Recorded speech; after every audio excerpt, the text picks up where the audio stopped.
I am so grateful to have overcome devastating challenges over my lifetime. It's for this reason that I am passionate and obligated to share my faith, my hope, and my life. My faith is in God, my hope is in His promises, and my life is for this purpose. I am Yvonne Roundtree, and this is Everyday Matters.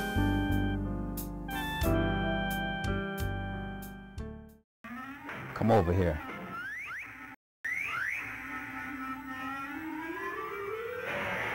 What's wrong? She don't like your somebody. She don't like your husband Tom. Come on, some people's touching her. Why he always lying on you? I mean, why she say this?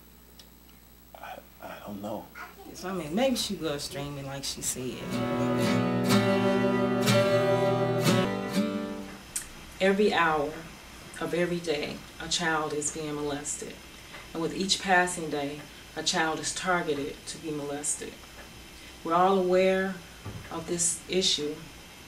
Today on Everyday Matters, we want to become conscious. We're going to talk to Dr. Parker, a psychologist and educator, to discuss this matter. Join the discussion.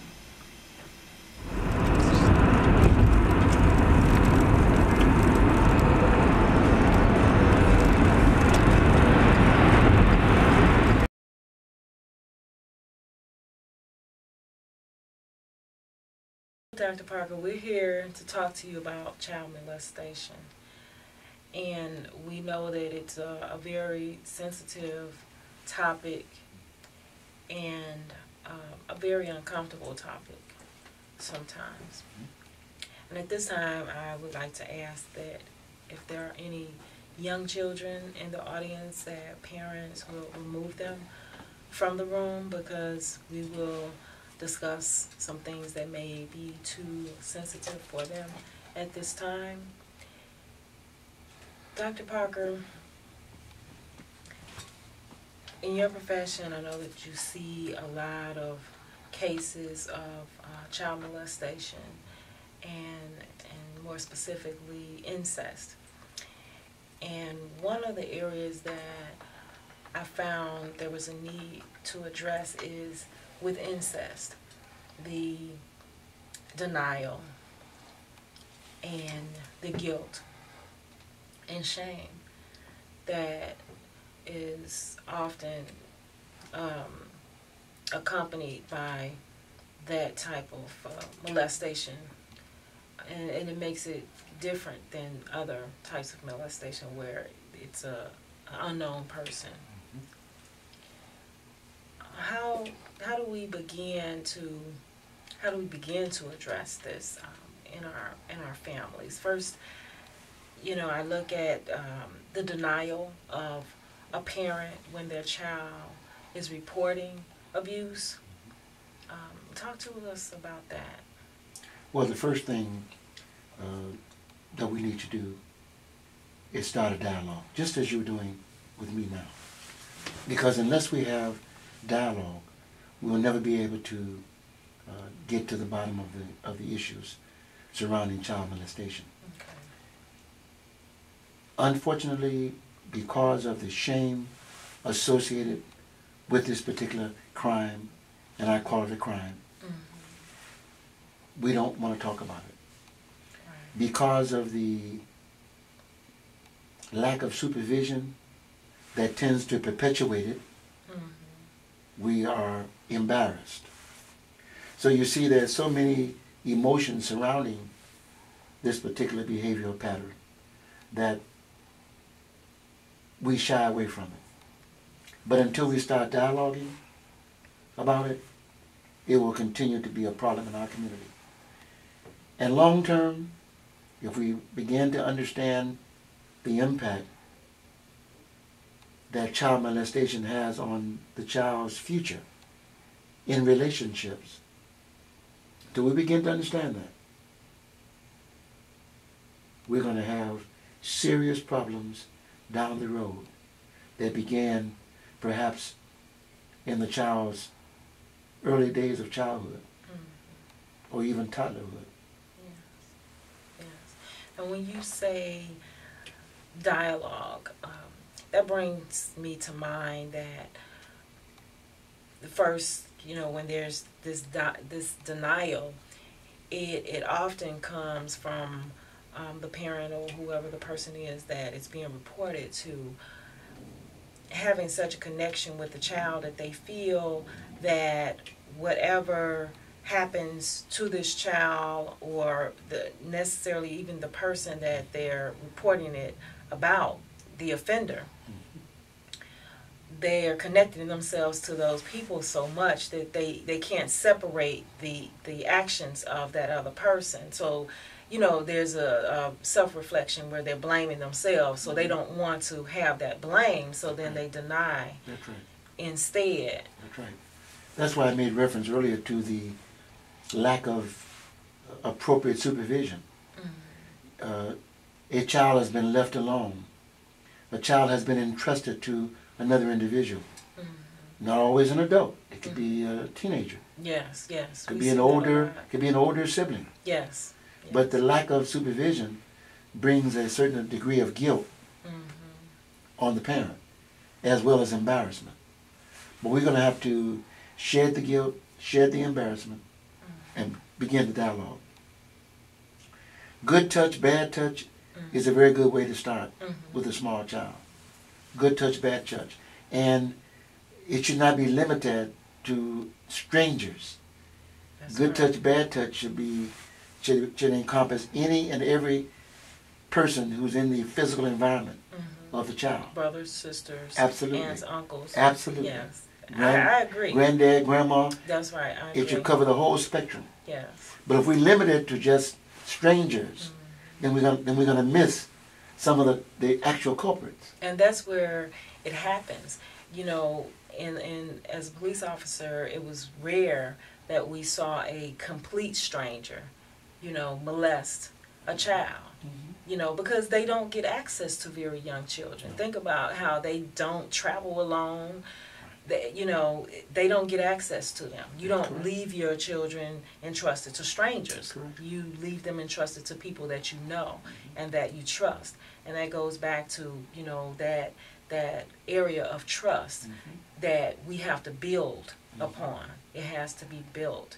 And my idea is that if people are liars and they have all of these other character flaws, then you can't really say what they won't do. That's true. You can't say the extent that they will not go to.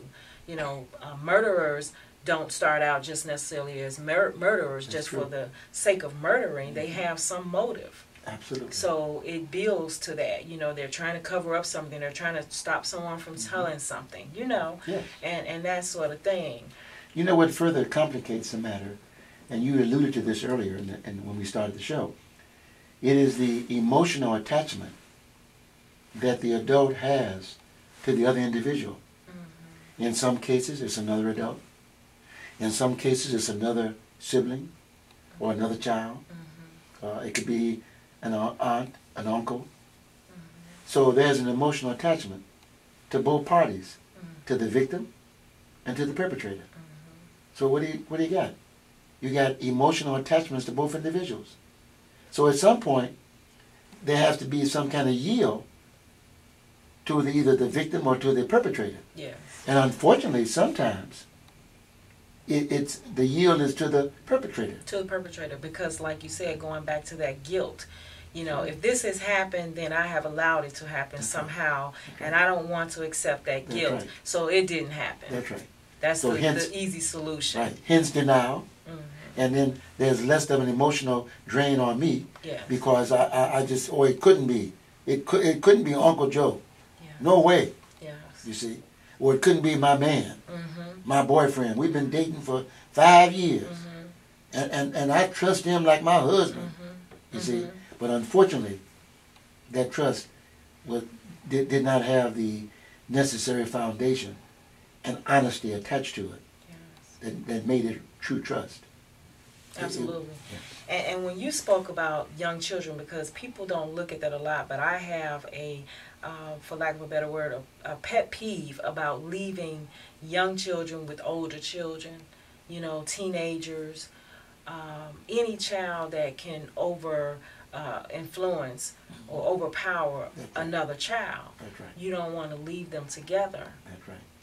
You don't want them sleeping in rooms together, and like you said, you want to set those boundaries between them. Absolutely. That they don't do certain things That's together. correct. They keep these, separate in how they interact with each other, and that also, it's another subject, but it transcends into other relationships. When we talk about keeping our young ladies and our young men pure until they get married, they learn the good touch, bad touch. They learn to discipline themselves, and they learn what you do with the opposite sex and what context. Yeah.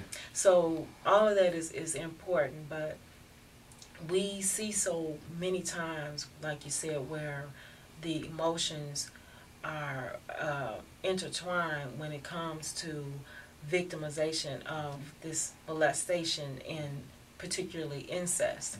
And it happens all the time, all day long, every day, somewhere.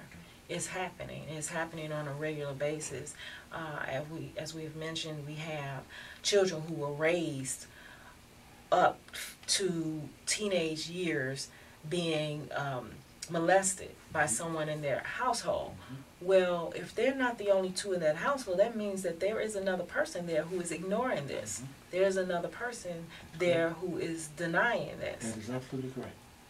Now, you notice at the outset of the show, you indicated that there will be a topic of sensitive nature, Yes. and that perhaps you may want to send younger children out of the room.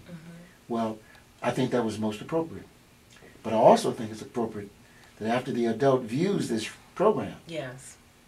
and they determine what parts of the program are appropriate, that they can show this program to the Yes, child yes. with dialogue. Yes. You see, Yes. Okay. and that's the dialogue that I said we must start, because we don't start that, children will continuously be victimized, and the long-term effects are horrendous, because it will have an impact on their relationships down the road when they cannot adjust appropriately to a male-female relationship, and the male in the relationship won't have any idea why.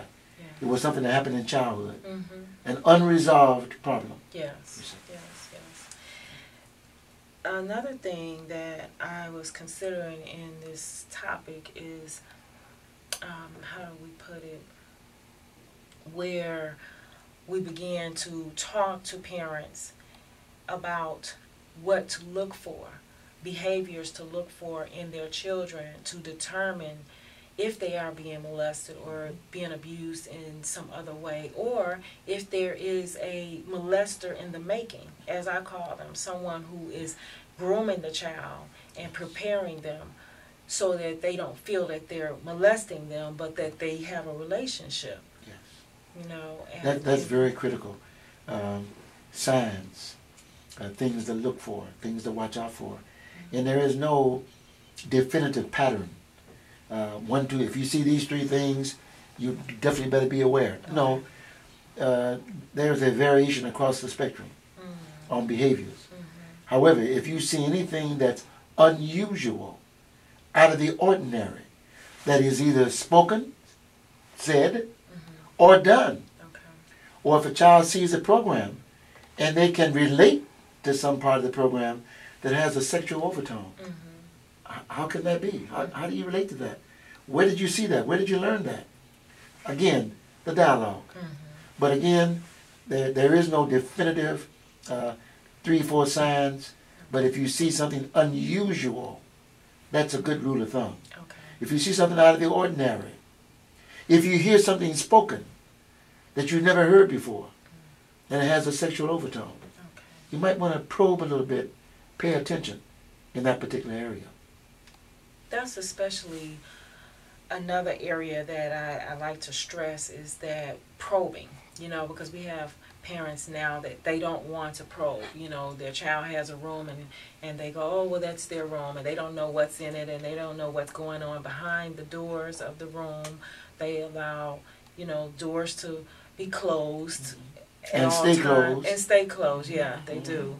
and so the child has like their own apartment. They come in and they close their door, Right. and you don't go in there, Right. you know, without knocking and Right. all of those kinds of things. So we create an environment of privacy for them, Right. so that they can stray away That's right. from us and not understand what's going on with them. And then, you know, we have computers, so they're not alone, you know, and Right. so all of this is going on. And your point is well taken, because what it does is it shields a set of behavior patterns that shouldn't be. Mhm. But if you shield them, whether you do it intentionally or inadvertently, you still are shielding a pattern of behaviors that should be carefully scrutinized. You brought up the computer. There's molestation going on with the computer. Yes, yes. We're talking about the things that are physical, the things that are up front. But there's a great deal of molestation going on with the computer. Yes. But again, we don't monitor them. We get the computer program under the guise that it will help them with their schooling, Exactly. you see. But what about when the schooling is not taking place? Yes. Then what are they doing on the computer? And the computer has opened up a whole new area. Yeah, I thought of that when you started to talk about where are they getting these things, because yes, children have a natural curiosity, but when their curiosity starts to go towards sex, and you know, maybe they may be at a certain age and we're so quick to say, oh, well, that's natural. Well, you know, that's when it's time to start telling them that, yeah, it's natural, but it's natural in a particular context. Yes. You know, not in any context, Correct. and start to guide them. And like you said, the dialogue of how you should have sex, and Yes. when you should have Yes. sex, and with whom you should have sex, Yes. and why you should do it, and things like that. Because, you know, I ask those questions when being in education, you know, I hear a lot of students talk about things that they wouldn't dare talk about in the presence of their parents. And you know, when you hear them talk, and it's a real scary thing. And I often talked about how parents come up to the school and they just wait for the school to talk to them about their grades and things like that, and they don't ask a lot about their behavior. I have very few parents who would say, well, how are they acting? Are they still snapping off? And are they, you know, you have to ask the right questions, because school administrators and school staff don't want to get on the bad side of parents. They don't want to chase parents away. They don't want to offend them and things like that. So, but you have to let them know that you're open to hearing these things. Right. You actually ask them to look for those things. Yes. You know, I have some parents that will say, well, let me know if this, here's my cell phone number, here's And you my welcome work that. number. You welcome that. Yes, you want that. But parents who don't do it, the school staff is not so quick to tell them certain things. You know, like, did you know that your daughter is gay? You know, do you know that your daughter has girlfriends at the school and they kiss? You know, I don't think there's anything wrong with asking that, but there is an etiquette within the Board of Education that does not allow that. And that's unfortunate. It's very unfortunate. Everything you've just outlined there is so critically important to this topic. The level of receptivity, to understand your child's behavior beyond the house.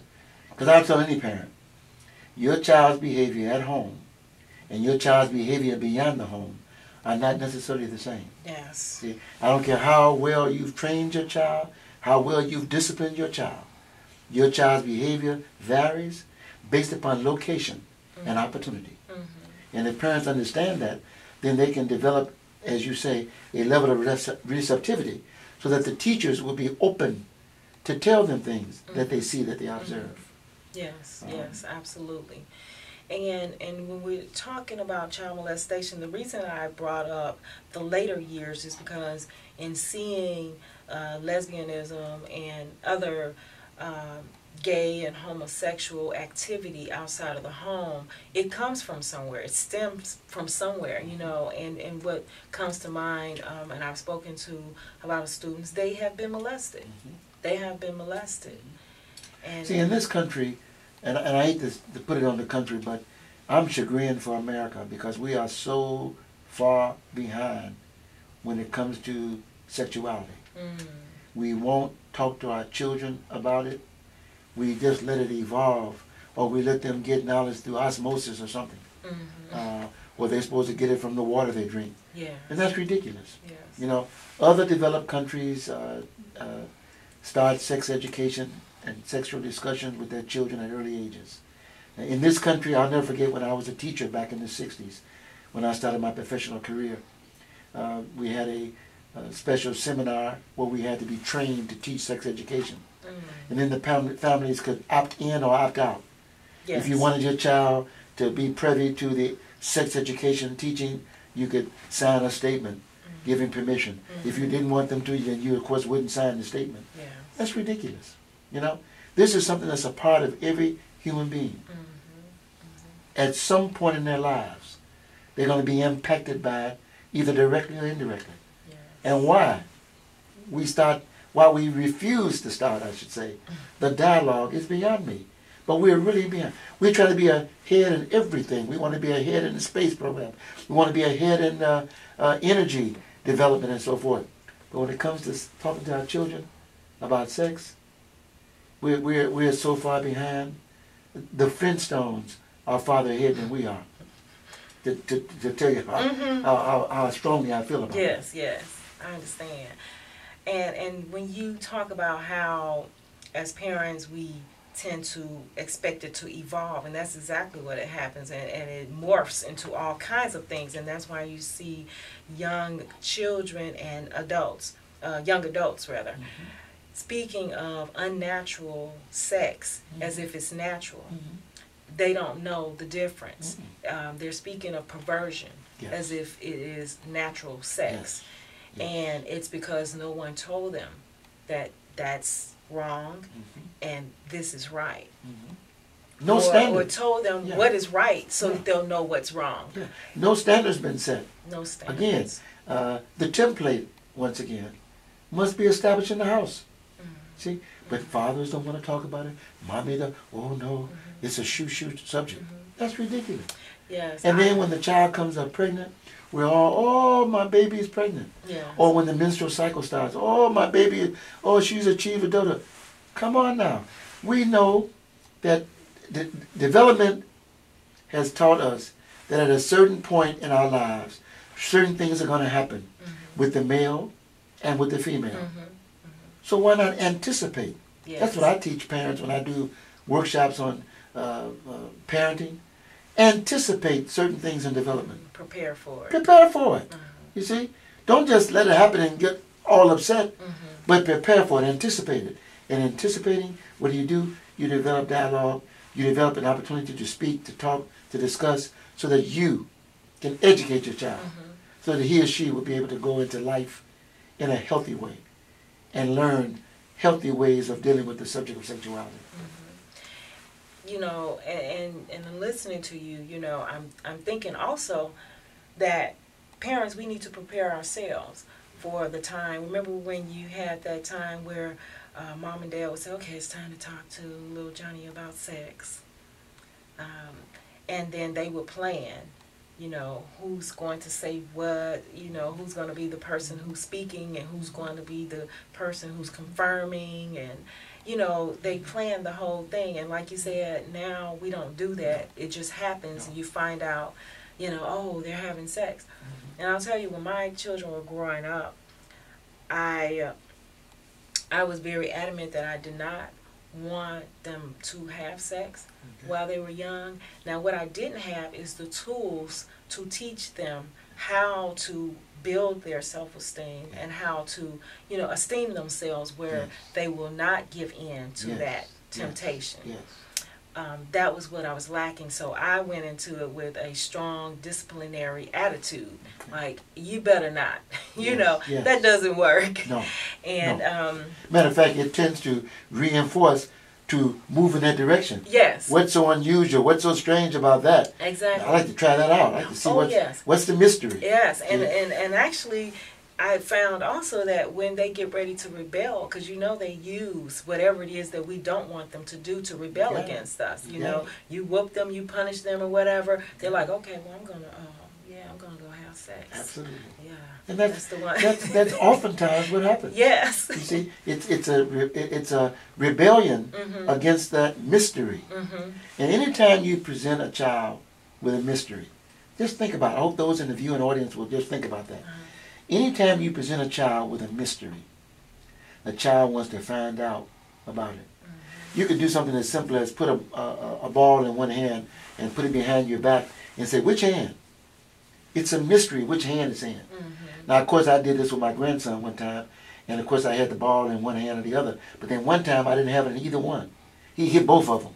See, that mystery, they want to find out, what's it about? Yes. And when you do it that way, you're going to create more children who get involved before they should, than if you were to develop that script you talked about. And I'm sure when they heard you in the viewing audience talk about sitting down trying to decide who's going to say what, they're like, who does that? Nobody these days. Right. But we should be doing it, Now, just as you said it. I'll tell you, with my daughter, I have a 13-year-old grandson, and my daughter, she raised him, as a single parent up until 3 years ago. Okay. And she said to me, I think, we need to talk to him about it. Now, she's coming to me and she said, I think you need to talk to him. Oh, you need to talk Yes. to Grandma. Yes. And I said, well, why me? And she said, well, something to the fact that she just wasn't comfortable with doing it. She didn't know how. So what I did is, I've had some certification in abstinence education and things like that. And so I referred her to a website where she can begin to get some insight. And I said, yeah, I'll talk to him. But the fact is that, she's in the household with him. Yes. She's observing his behavior, and Yes. she knows Yes. what needs to be said Yes. and how it can be said. Because, I kind of come across as direct when I decide that I'm going to do something. Yes. That was one of the issues I had, deciding, when I'm going to do something. Okay. So when I did decide, I just have to blurt it out. Okay. And so that's not always the appropriate way. Okay. So I Okay. said, well, she can work with him a little better on it. But there are programs out where we as parents can learn to share with our children, Yes. because we have to be cultivated into that Yes. as well, because as you said, Dr. Parker, it's not a part of our society. Yeah. It's not a part of our norm. Unfortunately. And even when parents have the opportunity to opt in to a sex education series or program at their schools, and then some choose not. I'll teach my child sex education when I get ready, when I think it's appropriate. That would be nice if they would do it. But they don't do it. Right. You see? Yes. Again, shame surrounding the subject, embarrassment surrounding the subject. And it's one of the most human things. It is. The most human form of behavior. The way all of us have come to be here. Yes. And why we shy away from it is beyond me. But hopefully through programs like this, we can inspire those in the viewing audience to consider starting that dialogue. Because if we don't, then children are going to move in ways that they should not be moving. Yes, and as we said in the beginning, how it opens us up to child molestation, incest in the household, and this is something that can be controlled. Yes. As you often say, some things in society are not going to be eliminated, but it can be controlled, and it becomes a matter of, do you want your child to be a victim? That's right. And if those in the viewing audience don't like the word control, perhaps they like the word managed. Yes. It can be managed. Yes, yes. And it's important. But it won't happen by chance. It has to be something we anticipate and we work toward developing a dialogue with our children about that.